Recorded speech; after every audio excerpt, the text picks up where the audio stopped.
ನಮಸ್ಕಾರ. ಸಂಕಲ್ಪ ಸುದ್ದಿ ಕಾರ್ಯಕ್ರಮಕ್ಕೆ ತಮ್ಮೆಲ್ಲರಿಗೂ ಆತ್ಮೀಯ ಪ್ರೀತಿಯ ಸ್ವಾಗತ ಹೇಳ್ತಾ ಇರೋದು ನಾನು ಅನುಷಾ. ಫಸ್ಟ್ ಟೈಮ್ ಚಾನಲ್ ವೀಕ್ಷಿಸ್ತಿದ್ದೀರಾ ಅಂದರೆ ಈಗಲೇ ನಮ್ಮ ಚಾನೆಲ್ನ ಸಬ್ಸ್ಕ್ರೈಬ್ ಮಾಡಿ, ನಮ್ಮ ವಿಡಿಯೋಸ್ನ ಲೈಕ್ ಮಾಡಿ. ಇದೇ ಜೂನ್ 2ನೇ ತಾರೀಕು ಗುರು ಬದಲಾವಣೆಯ ಪ್ರಯುಕ್ತ ವಿಶೇಷವಾಗಿರುವಂತಹ ಹೋಮ, ಪೂಜೆ, ಹವನದ ಕಾರ್ಯಕ್ರಮ ಬಹಳ ಅದ್ಭುತವಾಗಿ ಜರುಗ್ತಾ ಇದೆ. ಇದರಲ್ಲಿ ಪ್ರತಿಯೊಬ್ಬರು ಕೂಡ ಪಾಲ್ಗೊಳ್ಳೋದಕ್ಕೆ ಅವಕಾಶ ಇರುತ್ತೆ. ಸುದರ್ಶನ ಹೋಮ ಆಗಿರ್ಬೋದು, ಕಲ್ಯಾಣೋತ್ಸವದ ಕಾರ್ಯಕ್ರಮ. ಇನ್ನು ಮದುವೆಗೆ ಪ್ರಯತ್ನ ಪಡ್ತಿದ್ದೀರಾ, ಮದುವೆ ಆಗ್ತಿಲ್ಲ ಅಂತಂದ್ರೆ ಈ ದಿನ ಮದುವೆ ಮಾಡ್ಕೊಳ್ಳುವಂಥದ್ದು ಬಹಳ ಸೂಕ್ತ ಅನ್ನೋದ್ರ ಬಗ್ಗೆ ನಮಗೆ ಗುರುಗಳು ತಿಳಿಸಿದ್ರು. ಅದು ಹೇಗೆ ಸಾಧ್ಯ, ಅದಕ್ಕೆ ಏನಾದರೂ ತಿಳ್ಕೊಳ್ಬೇಕಾ ಮುಂಚಿತವಾಗಿ, ಇದೆಲ್ಲದ್ರ ಬಗ್ಗೆ ನಿಮಗೆ ಪ್ರಶ್ನೆಗಳಿದೆ ಅಂತಂದ್ರೆ ಸ್ಕ್ರೀನ್ ಮೇಲೆ ಕೂಡ ನಿಮಗೆ ಸಂಖ್ಯೆಗಳು ಬರ್ತಾ ಇದೆ, ನೀವು ಕಾಲ್ ಮಾಡಿ ಮಾಹಿತಿಯನ್ನ ಪಡ್ಕೊಳ್ಬಹುದು. ಇನ್ನು ಕಾರ್ಯಕ್ರಮದಲ್ಲಿ ನಮ್ಮ ಜೊತೆಲಿದ್ದಾರೆ ಸ್ಪಿರಿಚುವಲ್ ಗುರು ಡಾಕ್ಟರ್ ವಿಷ್ಣುದತ್ತ ಗುರುಜಿ ಅವರು. ಬನ್ನಿ ಗುರುಗಳನ್ನ ಕಾರ್ಯಕ್ರಮಕ್ಕೆ ಬರಮಾಡ್ಕೊಳ್ಳೋಣ. ನಮಸ್ತೆ ಗುರುಗಳೇ, ಕಾರ್ಯಕ್ರಮಕ್ಕೆ ಆತ್ಮೀಯ ಸ್ವಾಗತ. ಈ ಗುರು ಬದಲಾವಣೆಯಿಂದ ರಾಶಿಯ ಮೇಲೆ ಯಾವ ರೀತಿಯಾಗಿರುವಂತಹ ಫಲಗಳು ಬೀರುತ್ತೆ ಅನ್ನೋದ್ರ ಬಗ್ಗೆ ತಿಳಿಸ್ತಾ ಬಂದಿದ್ರಿ. ಇನ್ನು ತುಲಾ ರಾಶಿಯವರಿಗೆ ಗುರು ಬದಲಾವಣೆಯಿಂದ ಯಾವ ರೀತಿಯಾಗಿರುವಂತಹ ಫಲಗಳಿದೆ ಗುರುಗಳೇ, ಇದ್ರ ಬಗ್ಗೆ ತಿಳಿಸ್ಕೊಡಿ. ಓಂ ವಿಶ್ವಸ್ಮೈ ನಮಃ. ಪ್ರೀತಿಯ ಬಂಧುಗಳೇ, ತುಲಾ ರಾಶಿಗೆ ಈ 1 ವರ್ಷ ಕಾಲ ಗುರುಬಲ ಇತ್ತು. ಗುರುಬಲ ಇದ್ದು ದಶಾಭುಕ್ತಿ ಯಾವುದಿರುತ್ತೋ ಅದರ ಪರವಾಗಿಯೇ ಅದರ ಫಲಗಳಿರುತ್ತವೆ. ಹಾಗೆಯೇ ಭಾಗ್ಯದಲ್ಲಿ ಇರ್ತಕ್ಕಂತಹ ಗುರು ಅಂದರೆ ಈ ಒಂದು ತುಲಾ ರಾಶಿಯ ಅಧಿಪತಿ ಶುಕ್ರ ಗುರು ಭಾಗ್ಯಕ್ಕೆ ಬಂದಾಗ ಕೆಲವೊಂದು ವಿರೋಧಗಳ ಮಧ್ಯೆಯೂ ಕೂಡ ವೀರತ್ವವನ್ನು ಸಾಧಿಸುವ ಶಕ್ತಿ ಈ ತುಲಾ ರಾಶಿಗೆ ಕೊಡುತ್ತಾನೆ. ಇದೀಗ ಕರ್ಮಸ್ಥಾನವಾಗಿರುವ 10ನೇ ಮನೆಗೆ ಬರ್ತಾನೆ ಗುರು. ಆ 10ನೇ ಮನೆಗೆ ಬಂದಾಗ ಏನನ್ನು ಸೂಚಿಸುತ್ತೆಯೋ ಆ 10ನೇ ಮನೆ ಯಾವುದು ಕರ್ಕಾಟಕ ರಾಶಿ ಈ ತುಲಾ ರಾಶಿಗೆ ಕರ್ಮಸ್ಥಾನ ಆಗಿರುತ್ತೆ.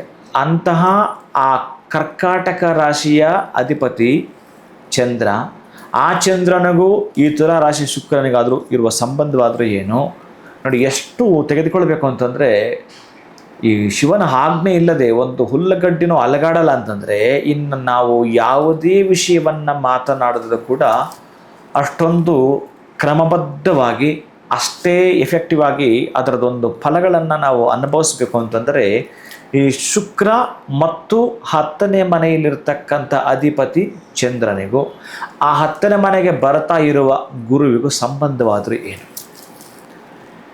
ಆದರೆ ಈ ಗುರುಬಲ ಇತ್ತು, ಈಗ ಗುರುಬಲ ಇಲ್ಲ ಅಂತ ಹೇಳಿಬಿಡ್ತಾರೆ. 1 ವರ್ಷ ಇನ್ನು ನೀವೇನು ಮಾಡೋಕ್ಕಾಗಲ್ಲ, ಇವೆಲ್ಲ ಮಾತನಾಡ್ತಾರೆ. ಅದು ಅಲ್ಲವೇ ಅಲ್ಲ. ಮನುಷ್ಯ ಅನ್ನುವವನು ಪ್ರತಿ ಗಳಿಗೆಯಲ್ಲೂ ಕೂಡ, ಪ್ರತಿ ನಿಮಿಷದಲ್ಲೂ ಕೂಡ, ಪ್ರತಿ ಸೆಕೆಂಡಲ್ಲೂ ಕೂಡ, ಅದು ರಾಹುಕಾಲ ಆಗಿರಲಿ, ಯಮಗಂಡ ಕಾಲ ಆಗಿರಲಿ, ಗುಳಿಕ ಕಾಲ ಆಗಿರಲಿ, ಅವನು ಪ್ರತಿನಿತ್ಯವೂ ಕೂಡ ಸಕಾರಾತ್ಮಕವಾದದ್ದನ್ನೇ ಚಿಂತನೆ ಮಾಡ್ತಾ ಇದ್ದರೆ ಅವನು ಬರೆದಿಟ್ಕೋಬೋದು, ಒಳ್ಳೆಯದಾಗುವಂಥದ್ದು. ಅವನಿಗೆ ಯಾವ ಜೀವಂಚ ಕಾಲವೂ ಗುರುಬಲವೇ, ಅಭ್ಯಂತರವೇ ಇಲ್ಲ. ಯಾವಾಗಲೂ ಗುರುಬಲ ಇದ್ದ ಹಾಗೇ. ಇಲ್ಲಿ ನಾವೇನು ಮಾಡ್ತೀವಿ ಅಂತಂದರೆ, ಯಾವ ರೀತಿಯಾಗಿ ನಮಗೆ ಎಷ್ಟು ಕೆಲಸಗಳಿದೋ ಅಷ್ಟು ಮಾಡಿ, ಅಂದರೆ ಜವಾಬ್ದಾರಿ ಎಷ್ಟು ಕೊಟ್ಟಿದ್ದಾರೋ ಅಷ್ಟು ಮಾಡಿ ಬ್ಯಾಕ್ ಬರ್ತೀವಿ ಅಂತಂದರೆ ಮತ್ತು ನಿಮಗೆ ನಾಳೆ ಜವಾಬ್ದಾರಿ ಇರುತ್ತೆ.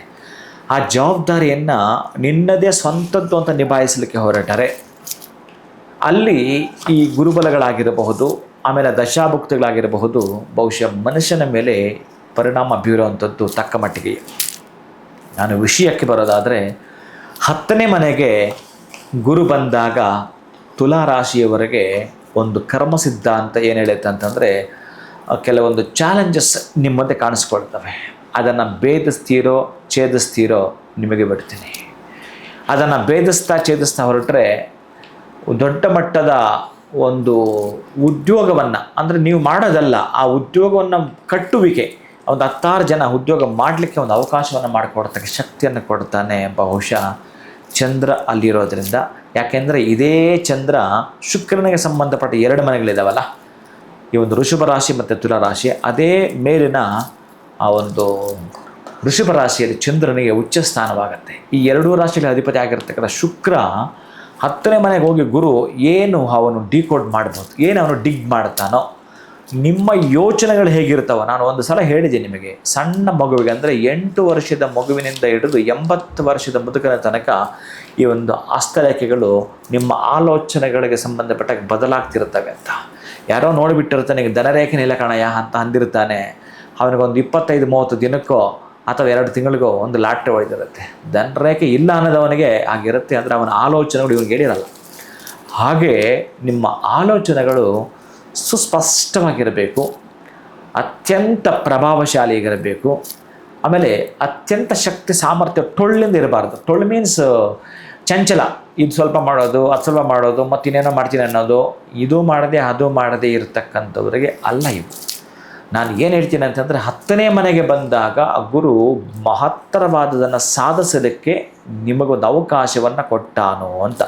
ಗುರುಬಲ ಇಲ್ಲದಿದ್ದರೆ ಏನಂತೆ, ಈಗ ಇನ್ನೂ ಕೂಡ ರಾಜಕೀಯ ಯಾವಾಗಲೂ ಇನ್ನೂ 1-2 ವರ್ಷ ಇದೆ ಅಂದ್ಕೊಳ್ಳೋಣ. ಇಲ್ಲಿಂದಲೇ ನೀವು ಯಾವ ಕ್ಷೇತ್ರಕ್ಕೆ ಸಂಬಂಧಪಡಬೇಕೋ ಅಲ್ಲಿ ನಿಮಗೆ ಸಂಬಂಧಪಡತಕ್ಕಂತಹ ಕಾರ್ಯಾನುಕೂಲವಾಗುವಂತೆ ನೀವೊಂದು ಒಳ್ಳೆಯದನ್ನು ಎಣೆಯಬೇಕಂತೆ. ಏನು ಎಣೆಯಬೇಕು?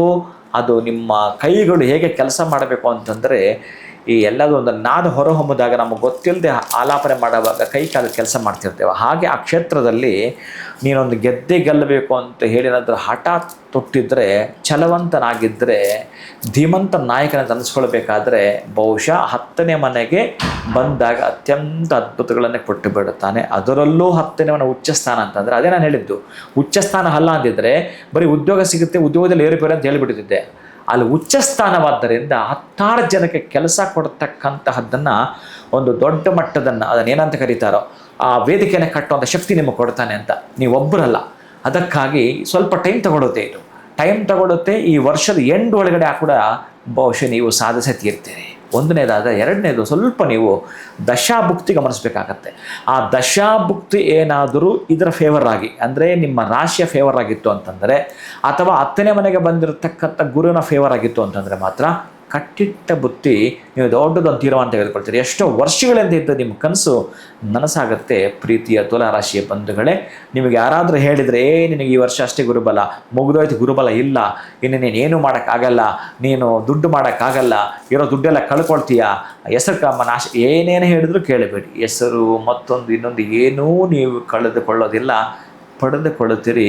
ನಿಮ್ಮ ಆಲೋಚನೆಗಳು ಮಾತ್ರ ಹೇಗಿರಬೇಕು ಅಂತಂದರೆ, ಎಂತಹವರು ಬಂದು ಕುಗ್ಗಿಸಿದ್ರೆ ಕುಗ್ಗಬಾರದು, ಆಗಿರಬೇಕು. ದೃಢ ಸಂಕಲ್ಪವನ್ನು ತೊಟ್ಟಿರಬೇಕು. ಬರೀ ಸಂಕಲ್ಪ ಅಲ್ಲ, ದೃಢ ಸಂಕಲ್ಪ ನೀವು ತೊಟ್ಟಿದ್ದರೆ ಯಶಸ್ಸು ನಿಮ್ಮದೇ. ಪ್ರೀತಿಯ ಬಂಧುಗಳೇ, 10ನೇ ಮನೆಗೆ ಶುಭಗ್ರಹವಾಗಿರುವ ಗುರು ಬಂದಿರೋದು, ಅದರಲ್ಲೂ ಉಚ್ಚ ಸ್ಥಾನಕ್ಕೆ ಬಂದಿರೋದು ಚೆನ್ನಾಗಿ ನೆನಪಿಟ್ಕೊಳ್ಳಿ ತುಲಾರಾಶಿಯ ನನ್ನ ಬಂಧುಗಳೇ.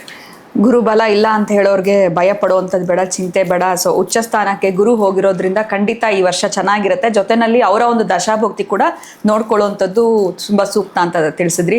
ಇನ್ನು ದೃಢ ಸಂಕಲ್ಪ ಇದ್ರೆ ಅವರ ಒಂದು ಕಾರ್ಯ ಯಶಸ್ಸಾಗುತ್ತೆ, ಸಿದ್ಧಿ ಆಗುತ್ತೆ ಅನ್ನೋದ್ರ ಬಗ್ಗೆ ತಿಳಿಸ್ಕೊಟ್ಟಿದ್ದೀರಾ. ಧನ್ಯವಾದಗಳು ಗುರುಗಳೇ, ನಮಸ್ಕಾರ. ಹರೇ ಶ್ರೀನಿವಾಸ. ಇನ್ನು ಜೂನ್ 2ನೇ ತಾರೀಕು ಏನೆಲ್ಲ ವಿಶೇಷವಾಗಿರುವಂಥ ಕಾರ್ಯಕ್ರಮಗಳಿದೆ ಸ್ಕ್ರೀನ್ ಮೇಲೆ ಕೂಡ ನಮಗೆ ಸ್ಕ್ರೋಲ್ ಆಗ್ತಾ ಇದೆ. ಮಹಾಗಣಪತಿ ಹೋಮ, ಮಹಾಸುದರ್ಶನ ಹೋಮ, ಇನ್ನು ಕಲ್ಯಾಣೋತ್ಸವದ ಕಾರ್ಯಕ್ರಮ, ಇದರಲ್ಲಿ ದಂಪತಿಗಳು ಕೂಡ ಭಾಗವಹಿಸೋದಕ್ಕೆ ಅವಕಾಶ ಇರುತ್ತೆ. ಇದೆಲ್ಲದ್ರ ಬಗ್ಗೆ ನೀವು ಹೆಚ್ಚಿನ ಮಾಹಿತಿ ತಿಳ್ಕೊಳ್ಬೇಕು ಅಂದರೆ ಸ್ಕ್ರೀನ್ ಮೇಲೆ ಸಂಖ್ಯೆಗಳು ಬರ್ತಾ ಇದೆ, ಕಾಲ್ ಮಾಡಿ ಮಾಹಿತಿಯನ್ನು ಪಡೆದುಕೊಳ್ಳಿ ಅಂತ ಹೇಳ್ತಾ ವಿಡಿಯೋನ ಮುಗಿಸುವಂತಹ ಸಮಯ ಆಗಿದೆ. ನಮಸ್ಕಾರ.